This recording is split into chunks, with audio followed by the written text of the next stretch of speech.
Baik, Assalamualaikum warahmatullahi wabarakatuh dan selamat pagi tuan-tuan dan puan-puan.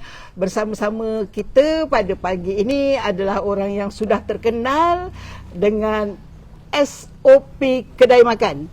Tetapi pada pagi ini kita tidak akan bercakap berkenaan dengan SOP kedai makan. Kita akan bercakap tentang bagaimana Nabi mengajar kita, terutama orang muda-muda, bagaimana memulakan bisnes pertama. Bersama-sama kita Tuan Putera Halil. Tuan Putera, nama Putera itu nama beliau, Tuan Putera Halil. Selamat datang Tuan. Datang Puan, terima kasih. Baik Tuan, ini kan sekarang ni budak-budak ni sedang SPM kan? Ya Puan. Mereka sedang SPM. Nanti selepas SPM barangkali sebahagian akan teruskan pengajian, sebahagian lagi akan bekerja ataupun mereka minat nak mulakan perniagaan sendiri. Ya. Baik Tuan, cerita sedikit. Nabi beri kita panduan bagaimana orang muda memulakan bisnes sendiri. Apa panduan yang Nabi berikan? Baik, apa yang Nabi SAW buat pada beliau ketika usia remaja adalah beliau menjalankan servis perniagaan. Pertama Nabi melakukan perkhidmatan, servis perkhidmatan, iaitu Nabi itu sebagai pembekal perkhidmatan. Beliau bekalkan servis kepada siapa Tuan? Pada usia Nabi 8 tahun, Nabi membekalkan servis menjaga kambing orang kaya di sekitar perkampungan Sa'ad, Bani Sa'ad. Menjaga kambing. Menjaga kambing. Menjaga kambing itu servis.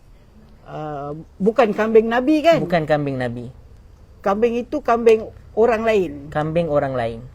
Nabi ambil kontrak. Ya. Ambil kontrak menjaga. Kontrak menjaga. Dalam bahasa Melayunya, pembekal perkhidmatan. Ya, Nabi ya. itu pembekal perkhidmatan. Dalam bahasa moden hari ini. Ya. Service provider. Ya, betul. Okey. Jadi Nabi jaga kambing. Kalau kita lah duduk di Kuala Lumpur nak jaga kambing, siapa? Baik, itu istilahnya lah menjaga kambing orang kaya. Jadi kambing itu adalah harta orang kaya. Kambing tu sejenis harta. Sejenis harta orang kaya. Ya.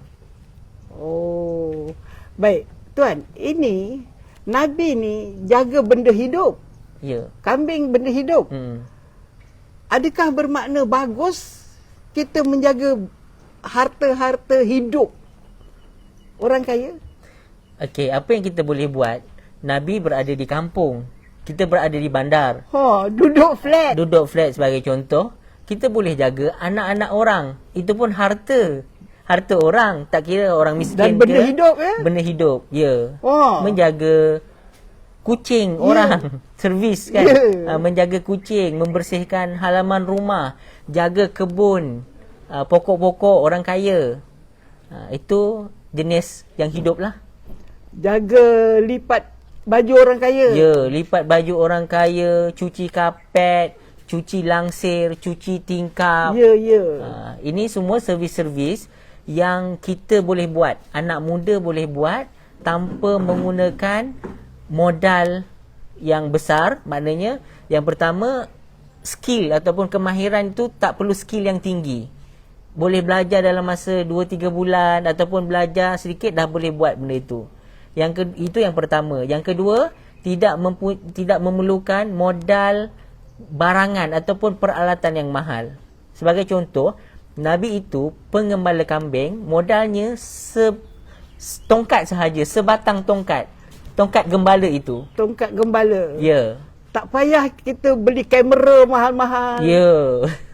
Alat kerjanya sangat mudah dan murah. Tadi Tuan cakap kita jaga karpet orang kaya. Ya. Tapi Tuan, jaga karpet orang kaya ni mesinnya pun ribu-ribu ringgit.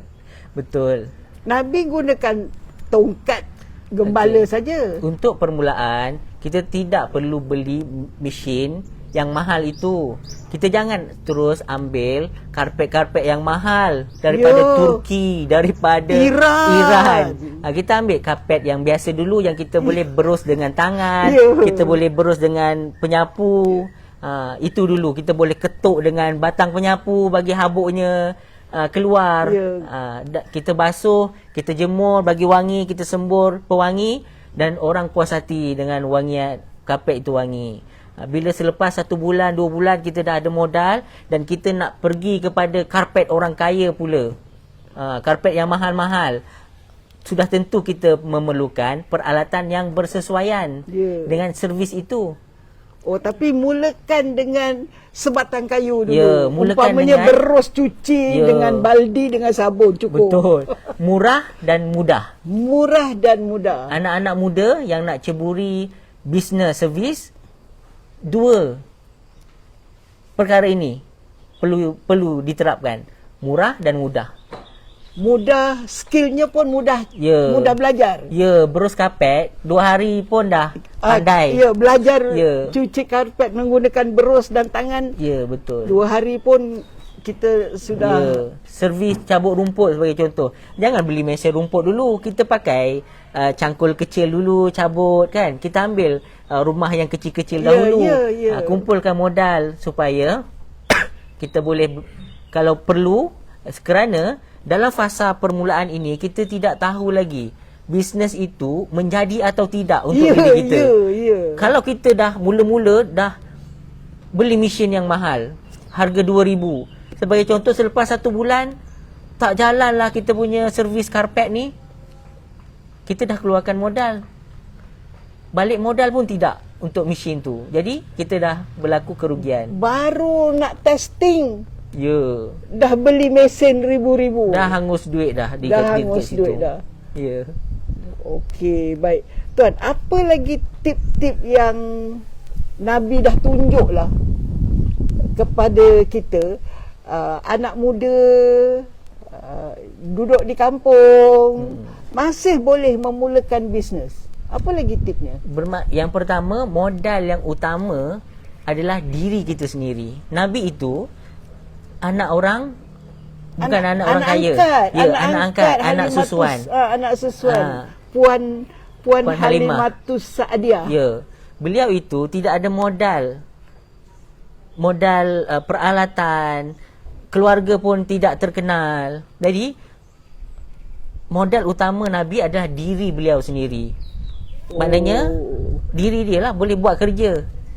Tidak perlu mesin yang mahal-mahal, tidak perlu nama baik dahulu.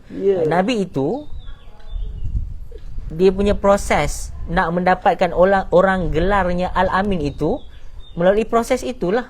Proses yang pertama, dia bekerja dengan dirinya sendiri, dan perwatakannya membela kambing itu orang suka. Memang puas hati orang. Puas hati lah. Kerjanya jujur, kerjanya bagus, servisnya premium. Kambingnya gemuk.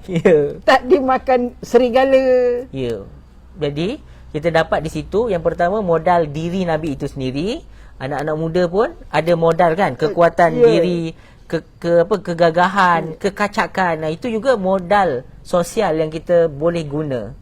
Yang kedua adalah menggunakan peralatan ataupun alat kerja yang murah dan mudah. Tangan dan tangan dan kayu, tongkat gembala. Jadi tongkat tu ibarat berusnya. Beli berus RM2, sabun RM2, baldi kedai RM2 pun ada. Beli 3 biji. Modal RM10. Modal utama. Sudah dapat upah. RM80. Betul. Mencuci karpet tu. Simpan duit. Gunakan simpanan untuk membesarkan lagi bisnes servis itu. Beli berus yang lebih mahal, lebih canggih kan, lebih lembut. Okey. Baik, tuan.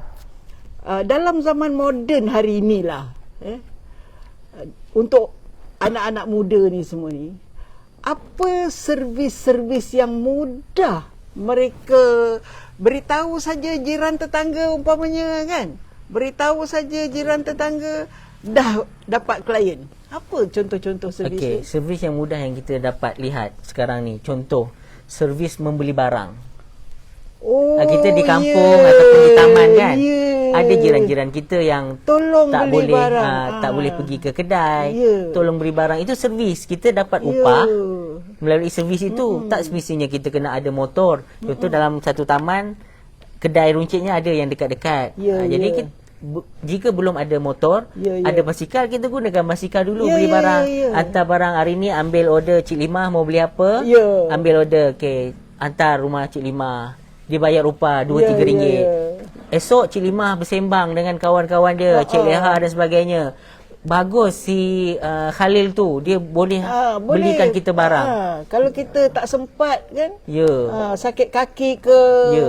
dia boleh naik basikal, dia tolong belikan sabun cuci pinggan ke, Ya. dah habis, sabun mandi ke. Itu servis yang mudah lah, yang kita boleh dapati di sekeliling rumah kita. Ya, ya.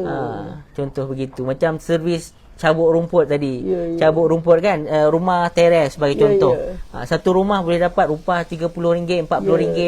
Ya, Untuk kita tak perlu beli mesin dulu. Ya. Kita mungkin boleh pakai parang yang kecil, cabut gunakan tangan, pakai beli glove. Itu sahaja. Oh, jadi Nabi dah tunjuk lah Ya. untuk orang muda. Sebab Nabi pun mulakan bisnesnya waktu remaja. Ya. Jadi untuk remaja-remaja dah boleh dah Jadi macam zaman sekarang ni, remaja-remaja boleh tolong ambil gambar. Ya. Semua anak muda dah ada gadget-gadget yang canggih kan. Ya. Boleh menggunakan itu barang dah ada tu. Ha. Kan mak ayah dah Tongkatnya beli. dah ada dah. Tongkatnya dah ada kan. dah. Mak ayah dah beli kan. Jadi dia boleh ambil servis review ataupun ambil gambar Macam-macam lah. macam-macam. Itu boleh dibelajar dengan cepat dan mudah. Barangnya dah, alatnya dah ada. Alatnya dah ada. Cuma perlukan skillnya sahaja. Skillnya saja. Kemahiran. Dan kemudian pergi beritahu Ya, kita ada buat servis sekian-sekian. makcik-makcik yang tak tahu macam mana nak buka Facebook, boleh ajar. Ya, betul. Banyak makcik tu nak buka Facebook, Tapi tak tahu macam mana daftar emailnya, bagaimana nak daftar passwordnya, kan, kata laluannya. Jadi minta upah RM5 untuk buka akaun Facebook, buka akaun TikTok. Kalau ada problem, panggil lagi RM5 lagi. Ya, kita boleh selesaikan. Ini macam mana saya nak buat begini. Setiap kali datang RM10 umpamanya. Okey, wow, bagus betul ya. Baik, jadi tuan-tuan, kita ikutlah apa yang Nabi dah tunjukkan. Jaga harta orang. Orang kaya, ya. Harta orang lah. Harta Tak semestinya. Kalau orang tak kaya pun, asal dia boleh bayar RM5, RM10 sekali kita datang. Ya. Contoh macam karpet tadi, tak semestinya kalau karpet kita ada duduk di flat kan. Ya. Orang di flat pun mahu cuci karpet. Ya. Kan? Betul. Jadi kita janganlah ambil bayaran macam kita ambil bayaran kepada servis orang kaya. Ya. Dengan karpet Turki, karpet Iran. Oh, itu jangan. Ini karpet yang biasa Yang saja biasa. kan. Dia cuma nak hilangkan debunya, nak bagi wangi. Ya. Jadi mungkin RM60, RM80. Atau cuci begitu. sofa. Ya, cuci sarung sofa, keringkan ya. sofa begitu. Macam-macam lagi kita boleh cuci Ya. macam-macam lagi kita boleh specialize lah. Cuci lantai toilet, Ya. dinding toilet, Ya. berus dengan dia punya itu je, apa tu, Spray. spray ke apa-apalah. Itulah modalnya dengan tangan. Ya, betul. Itu modal yang servis lah, Yang, maknanya kita boleh buat. yang kita Pergi boleh rumah buat. orang pun, tuan puan, saya ada buat servis cuci tandas untuk 2 biji tandas, RM10 sebagai contoh. Kerja tu kita selesai dalam masa 30 minit. Kalau tuan-tuan punya barang sabun sendiri, upah saya RM5. Kalau gunakan sabun yang saya bawa, RM10. Ya. Itu added value kita kan. Add value added. Dia tak payah susah-susah cari apa sabun yang nak digunakan untuk betul. cuci lantai toilet ni. Ya. Oh, betul juga. Baik, tuan, ini sekarang ni lah ya. Banyak pula orang bercakap, untuk orang muda ni tak payahlah nak pergi kursus bagaimana memulakan bisnes, tak payah. Terus saja buat. Cuba saja ni. Buat sampai dapat katanya. Buat, tak payah pergi belajar, buat je dulu, nanti pengalaman tu datang kemudian. Ya. Baik, dalam Apa Nabi buat macam itu ke? okey. Langgar saja. Di Malaysia ni kita lihat ada 4 kategori yang kita boleh ceburi. Anak-anak muda yang nak ceburi bidang servis ataupun business servis ini, 4 perkara yang kita biasa lihat. Yang pertama seperti yang puan cakap itu, ini kita panggil sekolah langgar dinding. Dia kata buat saja, jangan fikirlah tentang apa nak daftar dulu ke, nak SSM dulu ke, buat dulu bagi dapat duit dulu. Ini kita panggil sekolah langgar dinding. Yang kedua, kita lihat di Malaysia sekolah iman. Yang ketiga, sekolah aliran semangat. Nak bisnes kena ada semangat. Jiwa kena kental, kena kuat. Yang keempat adalah sekolah profesional. Yang ini yang biasa diajar di sekolah-sekolah, universiti. Empat kategori sekolah ini yang kita lihat ada di Malaysia. Boleh tuan ceritakan ciri-ciri sekolah langgar dinding ni? Apa ciri-cirinya? Sekolah langgar Siapa dinding. yang mengajarkan sekolah langgar dinding ni? Okey, untuk sekolah langgar dinding ni biasanya guru-guru yang tidak bertauliah. Dia menggunakan pengalaman dia. Dia dah pernah buat dulu. Pak cik dulu muda-muda buat je dulu. Lepas tu sekarang boleh je kaya. Kan dia kata dia bagi semangat pada anak muda. Jadi anak muda ni pun buatlah. Tapi buat tak jadi, langgar dinding, benjol belah sini. Langgar dinding lagi, benjol belah sini lagi. Langgar dinding lagi, terduduk kan. Setiap orang tu tidak sama dia punya perjalanannya. Jadi langgar dinding itu boleh ke tak boleh? Boleh lah kalau kita sanggup. Jadi kita ikut Nabi lah. Apa yang Nabi buat tadi, Nabi itu langgar dinding juga. Nabi memberikan servis mengembala kambing. Nabi tak pergi kursus mengembala kambing, tapi Nabi menjaga kambing. Itu adalah proses yang pertamanya. Langgar dinding, namun Nabi menggunakan modal dirinya dan tongkat. Jadi tuan-tuan dan cik puan, bila kita nak langgar dinding, pastikan 3 perkara ni kita tak buat. Pertama, modal kita tak hangus. Tongkat. Kita dah ada tongkat kan. Kita tidak perlu lagi. Contoh tadi telefon yang puan cakap kan, tak perlu lagi beli iPhone. Pakai je telefon yang ada dulu. Sebab dah boleh digunakan. Memang benda itu boleh digunakan dan kita tak tahu lagi bisnes itu menjadi ataupun tidak. Yang Kalau kedua, tak jadi kalau tak jadi hangus, dah beli iPhone dah 5,000, 6,000. Nanti nak jual balik tak dapat dah harga tu. Itu yang pertama. Apabila kita nak langgar dinding, kita pastikan tiada modal hangus, modal yang banyak. Yang kedua, apabila kita mahu langgar dinding, kita tidak menggunakan modal pelabur, modal duit orang. Modal jangan ambil duit orang. Nabi tak buat. Nabi tak buat benda tu. Jadi apabila perkara-perkara yang Nabi tidak buat, maknanya risiko untuk susah itu, untuk tinggi, risikonya rendah, sangat rendah kan. Nabi tak buat. Terbakar tangan lah istilahnya. Tak terbakar tangan, betul puan. Istilahnya. Itu yang kedua. Apabila kita nak langgar dinding, yang pertama tak ada modal yang hangus. Yang kedua, jangan guna duit pemodal. Pinjam duit abang, pinjam duit mak, pinjam duit kawan baik. Pinjam duit kawan baik. Nabi Risikonya banyak. Risikonya nanti bila bisnes tak jadi, duit dah habis, rosak hubungan dengan kawan-kawan. Yang ketiga, jangan gunakan duit pinjaman bank, pinjaman mara, tekun, amanah ikhtiar dan sebagainya. Ini kita belum lagi buat apa-apa, dah buat pinjaman 5,000 sebagai contoh. Bisnes pun belum belajar. Baru nak belajar dah pinjam 5,000, kemudian kena bayar mingguan ataupun bulanan. Bisnes pun baru nak dites. Boleh jalan ke tak boleh jalan, dah pinjam. Itu kategori. 3 kategori ataupun 3 perkara yang kita perlu jaga jika kita nak langgar dinding. Langgarlah, no problem. Janji jangan buat 3 perkara tadi. Jangan ada modal yang hangus, jangan pakai duit pelabur, jangan pinjam duit orang, duit bank dan sebagainya. Itu sekolah langgar dinding. Langgar dinding. Yang kedua tu tadi sekolah apa tuan? Sekolah iman. Apa salahnya sekolah, apa kekurangannya sekolah iman ni kan? Yalah, kita berniaga, kita kena beriman kan? Betul.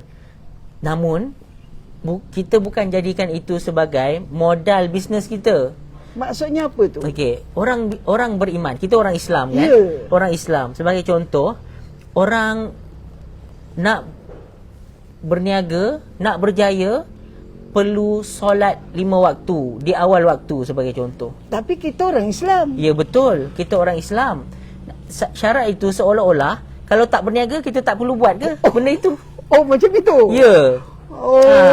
Macam itu. Orang tak berniaga pun, orang tak buat Kena bisnes pun solat. perlu solat di awal waktu. Perlu jaga mak ayah. Ya. Kena beri duit pada mak ayah. Kena ada tanggungjawab pada isteri, anak-anak.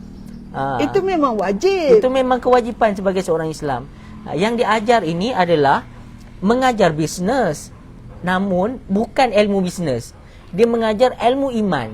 Kamu perlu jadi macam ni. Kamu perlu sedekah waktu subuh. Kamu perlu semayang duha. Ni dalam kelas bisnes, Ya. tapi mengajar ilmu iman. Ya. Bukan ilmu bisnes. Ini yang kita panggil ilmu iman ni. Buka pengajian ataupun buka seminar mengajar bisnes, namun mengajar ilmu iman. Mengajar orang tu nak berniaga. Ya, orang tu nak berniaga. Ilmu yang diajar tu ilmu solat duha. Itu tak payah berniaga pun kita solat duha. Ya, betul.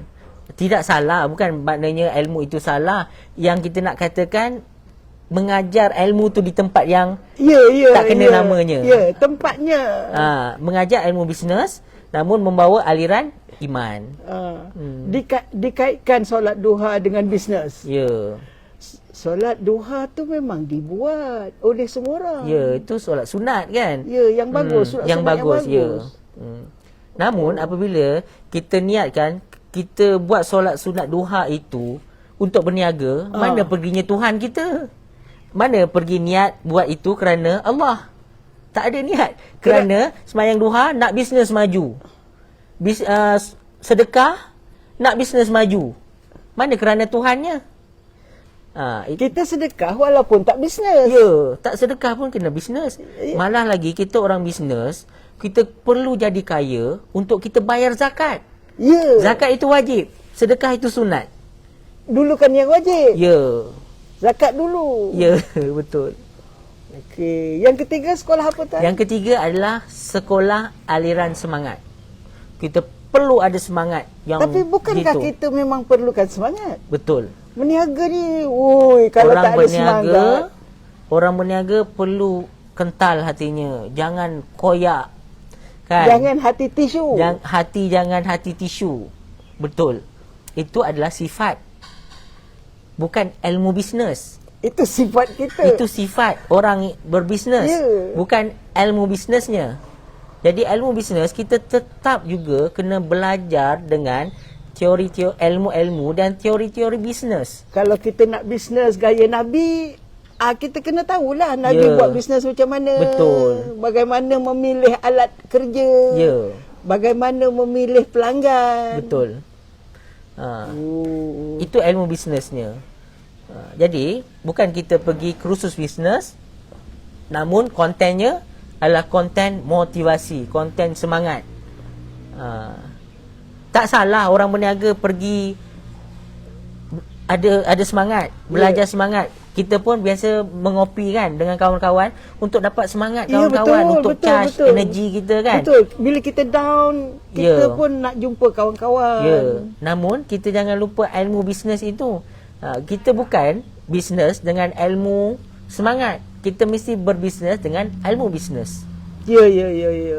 Macam mana nak tebang pokok, mesti gunakan ilmu menebang pokok. Ya, kita berniaga kedai makan, nak mengawal staf, kita pergi belajar tentang ilmu iman. kita kena redha staff kita. Dapat staff Ya. yang macam ini. Dapat staff yang haru macam ni, kita kena redha. Ini ketentuan Tuhan katanya. Ujian untuk kita sebagai seorang peniaga.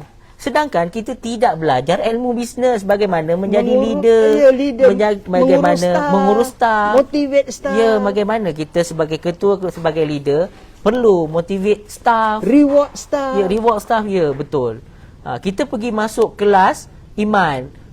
Jadi kelas iman ni apa yang Kelas diajar? redha lah. Ini ujian Tuhan kepada kita.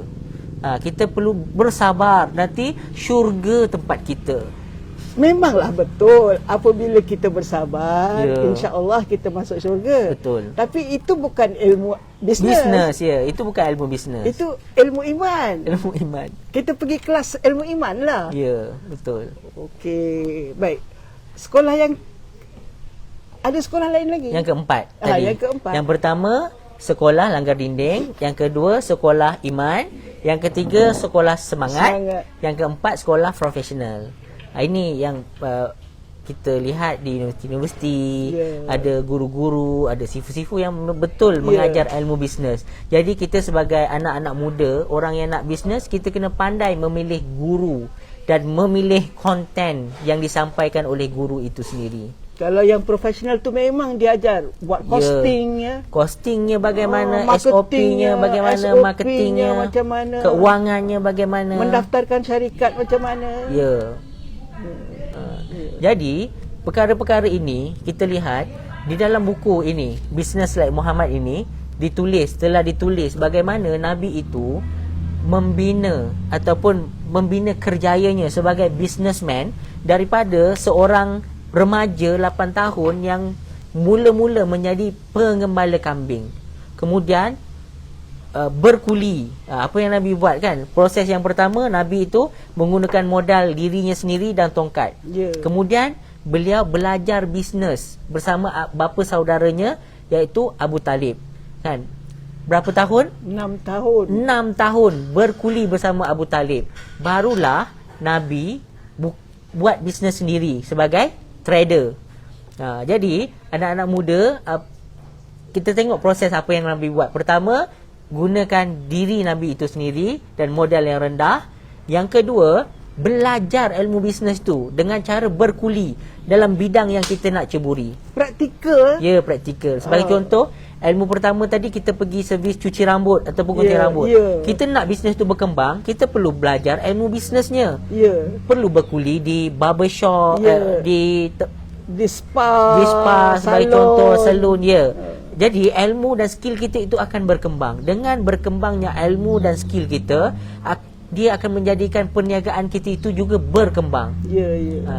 Jadi tuan-tuan dan puan-puan, itulah lebih kurang bagaimana Nabi mengajar kepada orang muda bagaimana memulakan bisnes pertama dengan selamat.